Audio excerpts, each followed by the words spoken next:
قرآن و حدیث کی روشنی میں ہمارے لیے اظہر من الشمس ہے، یعنی یہ چیز ہمارے لیے عیاں ہے، ظاہر ہے، تو اس کے تعلق سے کچھ حقیقتیں صحیح احادیث کی روشنی میں جاننا ہم اہل ایمان کی ذمہ داری ہے۔ تو سب سے پہلی چیز، دجال کون ہے؟ دجال اولاد آدم میں سے ایک شخص ہوگا جسے اللہ تعالیٰ کچھ ایسی طاقتیں دے گا جو اس کے سوا کسی بھی انسان کو وہ طاقت حاصل نہیں ہوگی۔ گویا کہ یہ مسئلہ واضح ہو گیا کہ وہ اولاد آدم میں سے ہے۔ اب یہاں سے ان تمام بے بنیاد باتیں جو لوگوں کی طرف سے پیش کی جاتی ہیں اور لوگ جو ہے اپنے خیالات پیش کرتے ہیں، اپنا نظریہ دیتے ہیں کہ مجھے سمجھ میں آتا ہے کہ یہ چیز دجال ہے، مجھے سمجھ میں آتا ہے کہ یہ قوم دجال ہے، مجھے سمجھ میں آتا ہے کہ ان لوگوں کا فتنہ جو ہے دجال کے فتنے کی طرح ہے، یا یہ لوگ دجال ہیں، وغیرہ وغیرہ، یہ ساری چیزیں ختم ہو جاتی ہیں۔ کیوں؟ اس لیے کہ یہ بات واضح ہے کہ یہ اولاد آدم میں سے ہے، آدم علیہ السلام کی اولاد میں سے ہے، یعنی انسان ہے۔ اور اللہ تبارک و تعالیٰ لوگوں کی آزمائش اور امتحان کے لیے اسے ایسی طاقتیں عطا فرمائے گا جو کسی اور انسان کو وہ طاقت حاصل نہیں ہوگی۔ نبی کریم صلی اللہ علیہ وسلم نے ہمیں متنبہ کیا، ہمیں آگاہ کیا کہ ہم اس کی گمراہیوں کو اختیار نہ کریں۔ نیز آپ صلی اللہ علیہ وسلم نے ہمیں اس کی جسمانی اور اخلاقی علامات سے بھی آگاہ فرمایا ہے۔ دجال کے بارے میں معلومات رکھنا ضروری ہے۔ کیوں ضروری ہے؟ کسی چیز کے بارے میں علم رکھنا اس کے بارے میں جہالت سے کہیں بہتر ہے۔ کسی چیز کے تعلق سے اگر آپ کو علم آ جائے تو یہ بہتر ہے کہ آپ اس کے تعلق سے بے علم رہیں۔ تو علم کا آ جانا یہ ہمارے لیے بہتر ہے۔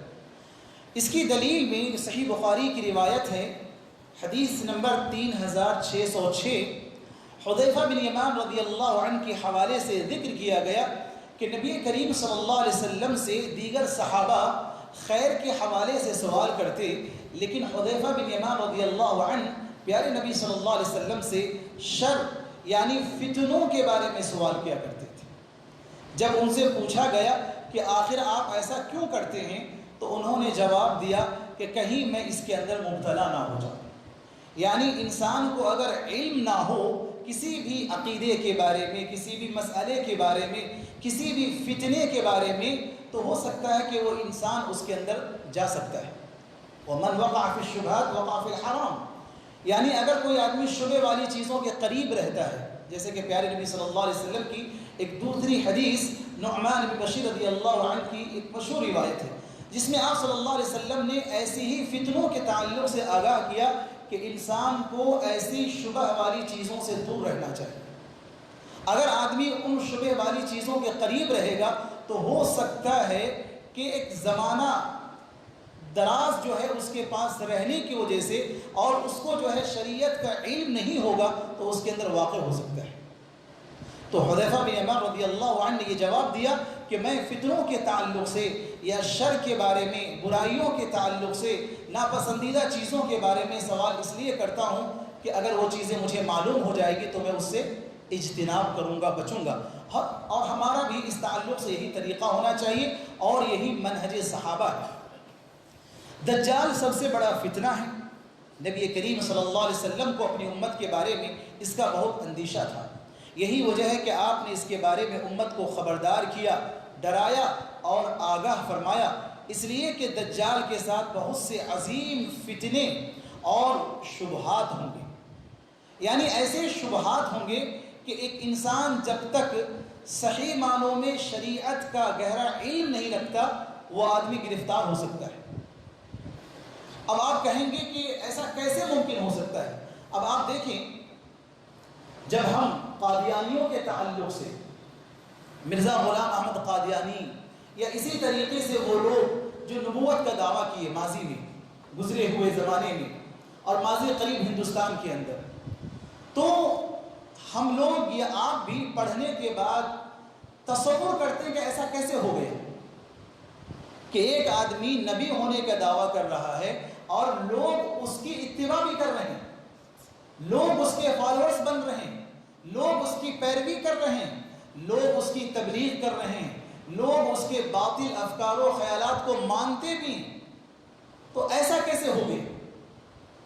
تو وہ ساری چیزیں اور وہ سارے سوالات، اس کے جوابات ہمیں آج کے دور میں مل رہے ہیں۔ تو یقیناً یعنی یہ جو فتنے ہوتے ہیں اور یہ شبہات ہوتے ہیں، جب تک اللہ کی توفیق نہیں شامل حال ہوگی، جب تک اللہ کا خصوصی فضل نہیں ہوگا اور شرعی علم ہم کو نہیں ہوگا، ہم ان فتنوں سے اور ان شبہات سے بچ نہیں سکتے۔ جب ہم دجال کی صفات، علامات اور اس سے محفوظ رہنے کے طریقے معلوم کر لیں گے تو اللہ تعالی ہمیں اس کے شر سے بچا لے گا انشاءاللہ۔ اب اس کا نام مسیح دجال کیوں ہے، یہ آخری پیراگراف آپ کے سامنے پیش کر کے میں انشاءاللہ بات ختم کر دوں گا۔ دجال کو مسیح اس لیے کہا گیا کہ اس کی بائیں آنکھ جو ہے وہ مٹی ہوئی ہوگی، یعنی وہ کانا ہوگا، ایک آنکھ سے وہ کیا ہوگا؟ کانا ہوگا۔ اب یہاں پر بہت ساری تصاویر جو ہے لوگوں میں گردش کر رہی ہوتی ہے کہ یعنی پیشانی کے اوپر جو ہے آنکھ دکھائی جاتی ہے، سمجھ رہے ہیں، اور کہا جاتا کہ یہی دجال ہے۔ غلط ہے۔ پیارے نبی صلی اللہ علیہ وسلم کی باقاعدہ آگے حدیث آ رہی ہے، صحیح بخاری وغیرہ کی روایت ہے کتاب الفتن کی، جس میں آپ صلی اللہ علیہ وسلم نے یہ فرمایا کہ دجال یہ دعویٰ کرے گا کہ وہ رب العالمین ہے، وہ لوگوں سے اپنی ذات پر ایمان لانے کا مطالبہ کرے گا۔ اسی لیے نبی کریم صلی اللہ علیہ وسلم نے فرمایا الا انه اعور وان ربکم لیس باعور، بے شک دجال کانا ہے اور تمہارا رب کانا نہیں ہے۔ دجال کے پاس بہت سے شبہات اور حیلے ہوں گے جن کی مدد سے وہ لوگوں کو فتنے میں مبتلا کرے گا۔ تو بات یہ چل رہی تھی کہ اسے کانا مسیح اس لیے کہتے ہیں کہ وہ کانا ہوگا اور ایک ہی آنکھ سے دیکھ سکے گا۔